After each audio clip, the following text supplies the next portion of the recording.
Wel, bore da, bawb a croeso cynnes iawn i'n gwasanaeth y bore yma. Richard, dwi Vicar Promadrin, croeso i bawb o gwmpas Promadrin a rhywun sy'n ymuno â ni o Broenlli a llefydd arall hefyd. Croeso i chi gyd i addoli gyda ni y bore yma. Ga i ddechrau gan geiriau oddi wrth y salmau, Salm 121. Geiriau enwog. Codaf fy llygaid tua'r mynyddoedd. O ble y daw cymorth i mi? Daw fy nghymorth oddi wrth yr arglwydd, creawdwr nefoedd a dair. Nid yw'n gadael drwy'r lithro, ac nid yw'r geidwad yn cysgu. Nid yw ceidwad Israel yn cysglu nac yn huno. Yr arglwydd yw dy geidwad, yr arglwydd yw dy gysgod ar dy ddeheulaw. Ni fydd yr hael yn dy darw yn y dydd, na'r lleiad yn y nos. Bydd yr arglwydd yn dy gadw rhag pob drwg. Bydd yn cadw dy einioes. Bydd yr arglwydd yn gwylio dy fynd a ddod, yn awr a hyd byth.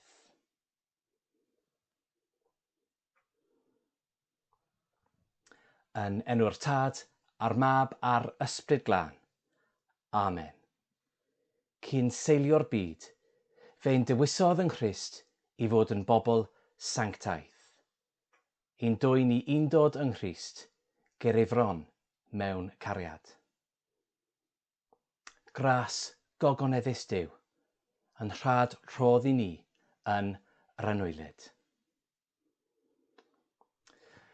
Dyn ni'n mynd i canu ar unwaith a'n emyn cyntaf, Rhyfeddol Ras.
rhyfeddol ras, dyna'r newyddion da, dyna'r efengyl. A dyn ni'n troi at Dduw i ofyn am y ras Duw, i ofyn am edifarhau. Gweddiwn. Geiriau arall oddi wrth y salmau, salm 51. Bydd drigarog wrthef o Dduw, yn ôl dy ffyddlondeb. Yn ôl dy fawr dosturi, dilea fy'n rhoseddau. Golch fi yn lan o'm drygioni, a glanha fi o'm pechod. Pura fi ag isop, fel y byddaf lan. Golch fi fel y byddaf wynech nag eira. Par mi glywed gorfoledd a llawenydd, fel y bo i'r esgyrn a drylliaist lawenhau. Cuddiad y wyneb oddi wrth fy mhechodau, a dylea fy holl eogrwydd.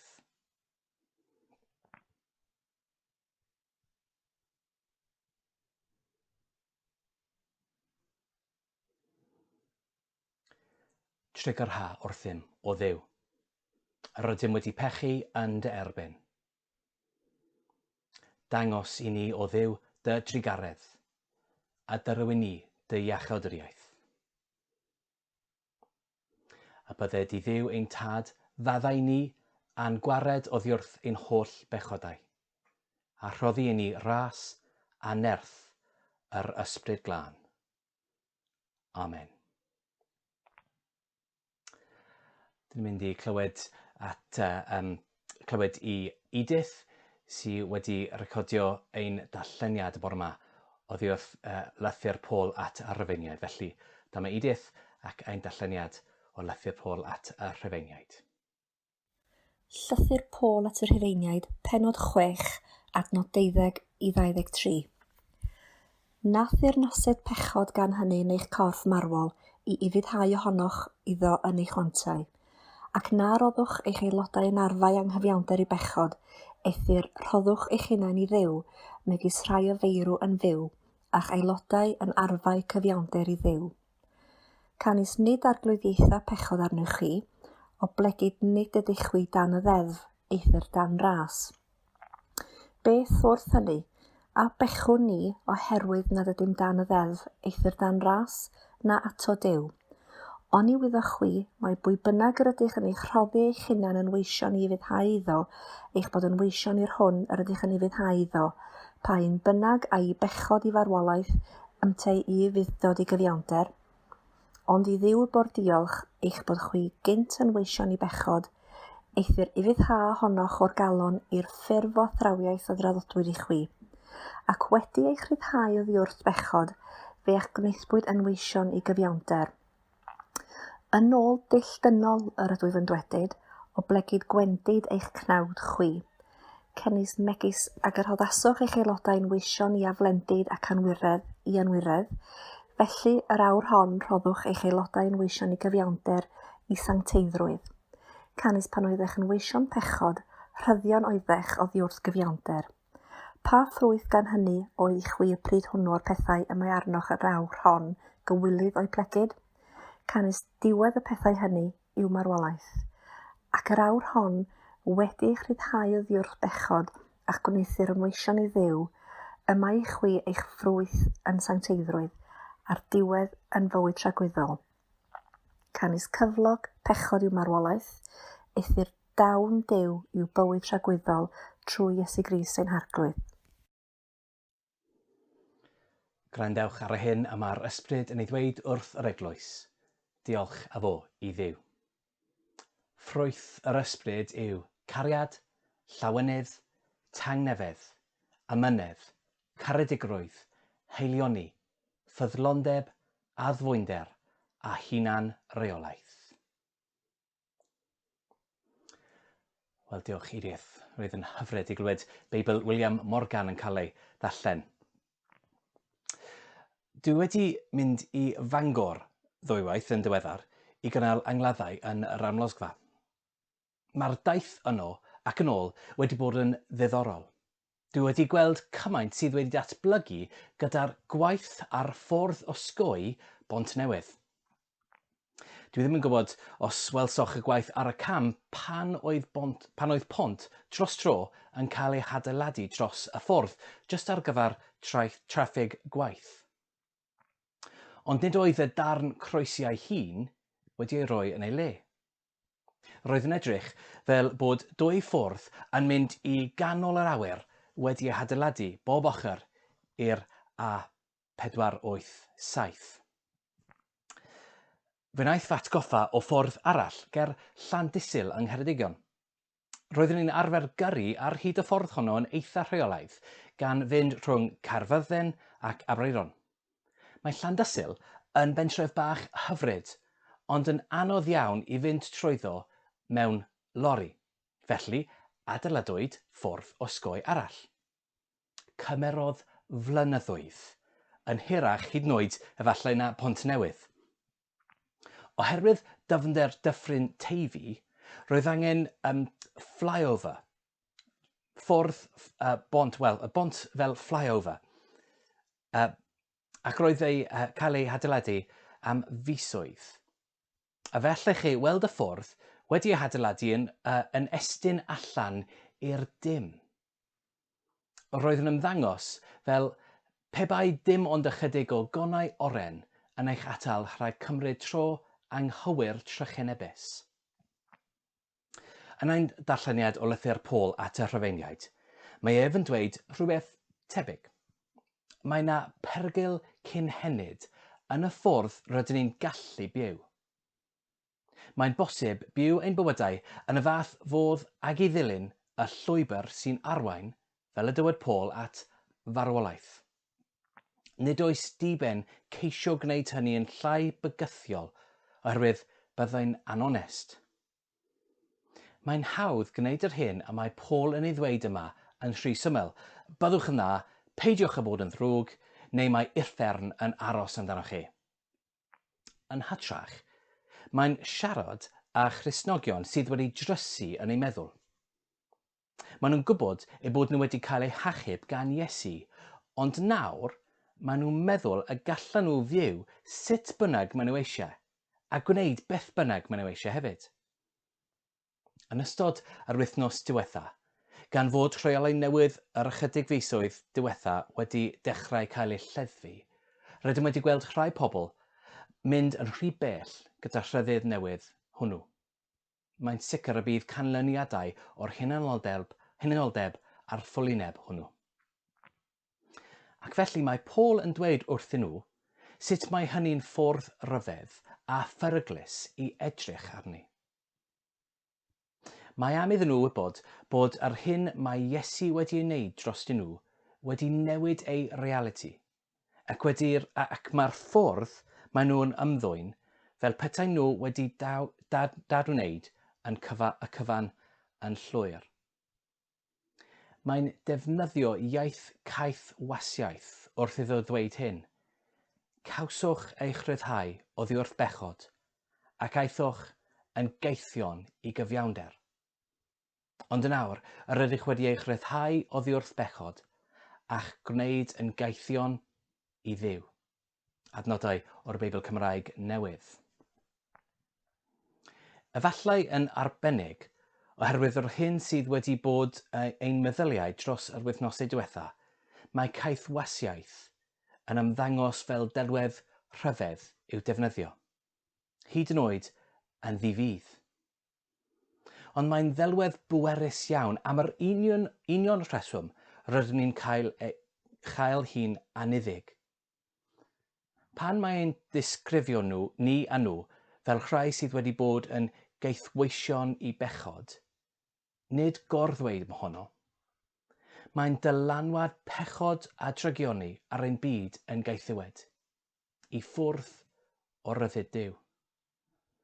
Ond credaf ei fod yn defnyddio'r un gair i ddisgrifio perthynas y Cristion a Duw, caethweision i Dduw. Yn syml i dynnu sylw at ba mor gyferbyn a realiti a profiad newydd hwn, tra ei fod yn un mor gryf. Ac felly, mae'n gwneud ei bwynt. Os ydym wedi ein rhyddhau o gaethwasiaeth i bechod, ac wedi ein rhwymo yn lle hynny i ddiw a chyfiawnder. Pam ar y ddaiar a byddem yn gweithredu fel nad oedd hynny'n wir? Pam y byddwn ni'n pechu pan fyddem wedi ei rhyddhau rhag pechod? Pam setlo am y taliad o eglurdir pan allwn derbyn yr anrhegrydd ogoneddus a gynygir gan Dduw yn lle? Pam y byddem yn gyrru heibio'r conau rhybuddio i ffwrdd anorffenedig pan fyddem yn lle hynny ar y llwybr cywir, y ffwrdd gywir. Nid yw Paul mor ffôl a meddwl ei bod mor hawdd â hynny. Dim ond dal i wneud y dewis da. Na, mewn mannau arall, mae'n ysgrifennu am gael ei hun yn gwneud y pethau nad yw am ei gwneud. Mae'n realistig am ein galluogi i reoli ein hunain, ond yn ddelfrydol am y weledigaeth a mae'n ei chroi ger ein bron ar gyfer sut i fyw. Felly, gadewch i ni glywed yr alwad hon, yn uchel ac yn glir, i fyw ein bywydau yn llawn dros Dduw, ei dernas, ei gyfiawnder. Hyd yn oed nawr. Hyd yn oed nawr pan mae popeth mor llawn tyndra.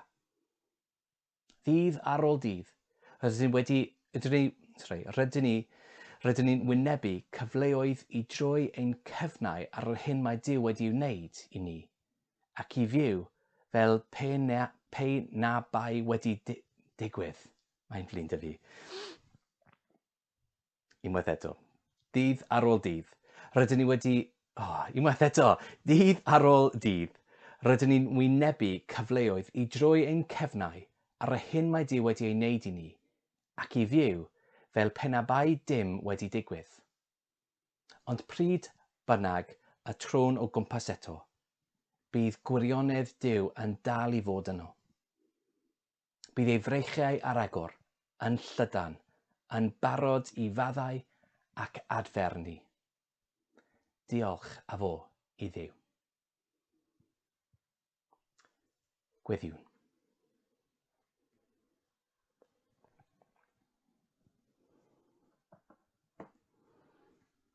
Gweddiwn ar y tad, gweddiwn arna ti ein tad, o Dduw, trigar ha.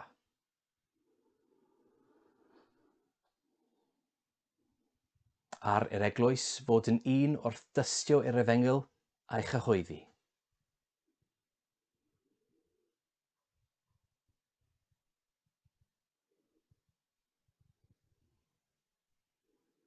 Gweddiwn arna ti ein tad, o Dduw, trigar ha.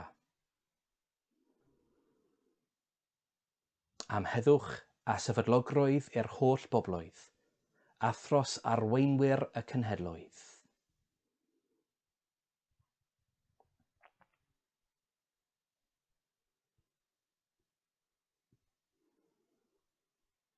Gweddiwn arna ti ein tad.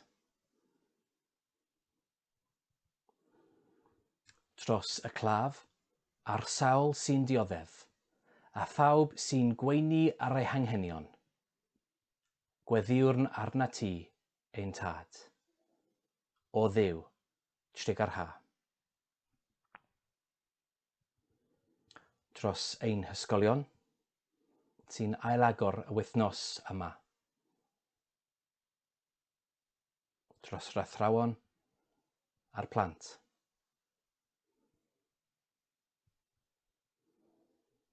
Gweddiwn arna ti ein tad, o Dduw, trigar ha.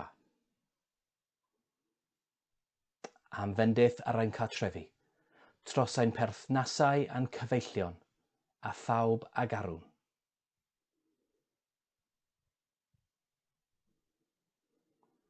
Gweddiwn arna ti ein tad, o Dduw, trigar ha.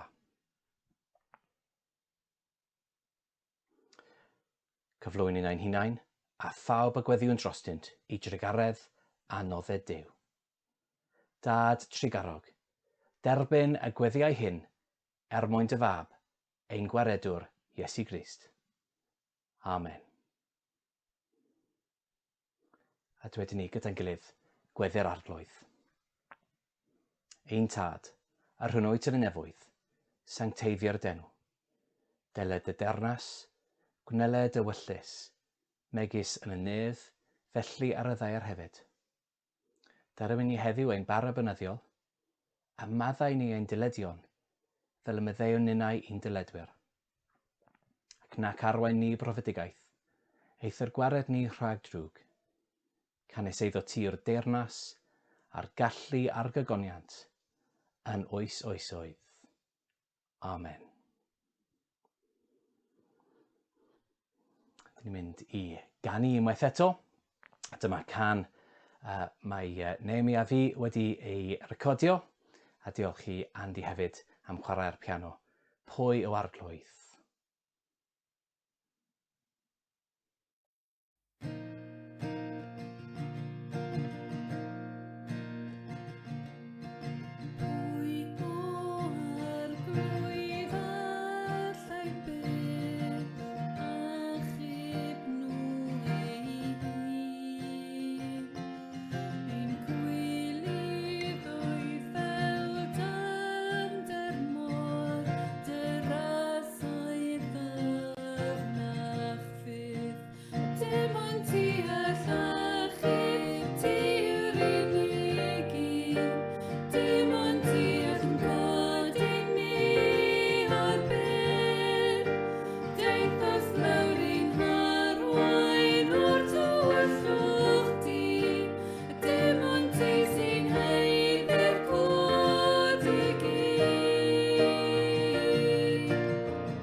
Ac awn ni roi clod i Dduw, tre ni'n byw ein bywydau pob dydd. Jyst cwpl o pethau i ddweud cyn iddi gorffen ein gwasanaeth. Cwpl o nodydd. Ein bore coffi, boreol coffi pob bore Mercher am 10 o gloch ar Zoom. Croeso i chi os ydych chi eisiau ymuno â ni ar Zoom gyda paned, te neu coffi neu beth sy'n dy di i siarad a sgwrs a phawb o gwmpas Bromadrin a peth arall, a llefydd arall. Croeso i chi ymuno ni ar Zoom. Mae manylion ar y wefan ac ar Facebook hefyd. Croeso i chi gyd. Ond hefyd, just rhywbeth bach am ail agor ein eglwysi. Mae'r rheolau wedi ei newid, wrth gwrs, a mae'n posib nawr i ail agor ein eglwysi am gweddi personol. Ond dydy ddim yn posib i ail agor pob eglwys trwy'r wythnos, wrth gwrs, mae pethau i'w wneud yn pob lle. Felly, dyn ni eisiau ail agor 2 eglwys, 2 o'n eglwysi yn Bromadrin, yn dechrau dydd Fawrth ar ôl dydd Sul nesaf. Felly ar y 7fed a wedyn y 9fed, dwi'n meddwl, dydd Mawrth a dydd Iau, y 7fed a'r 9fed, a wedyn pob dydd Mawrth a pob dydd Iau wedyn. Just cwpl o bethau i'w wneud cyn ni'n gallu ailagor ein eglwysi fel yr eglwysi yna. Os ydych chi eisiau helpu ni efo glanhau'r eglwysi baratoi, plis cysylltu â ni i helpu os mae'n posib i chi helpu, oherwydd mae'n swydd eitha fawr i baratoi ein eglwysi. Ond ar ôl dydd Sul nesaf, ar pob dydd Mawrth a pob dydd Iau, gobeithio bydd 2 o'n eglwysi ar agor. 1 ar dydd Mawrth, 1 ar dydd Iau. A mae'r manylion yn dod i fyny ar wythnos nesaf, wythnos yma. Ac yn yr eglwysi bydd baneri fel hwn oddi wrth yr esgobaeth. So diolch i pawb yn Hydeiniol am ei baratoi a pethau fel na hefyd. So dyn ni'n paratoi ein eglwysi am ailagor, yn dydyn nhw ddim yn bosib just ar hyn o bryd. Gobeithio ar y 7fed a'r 9fed.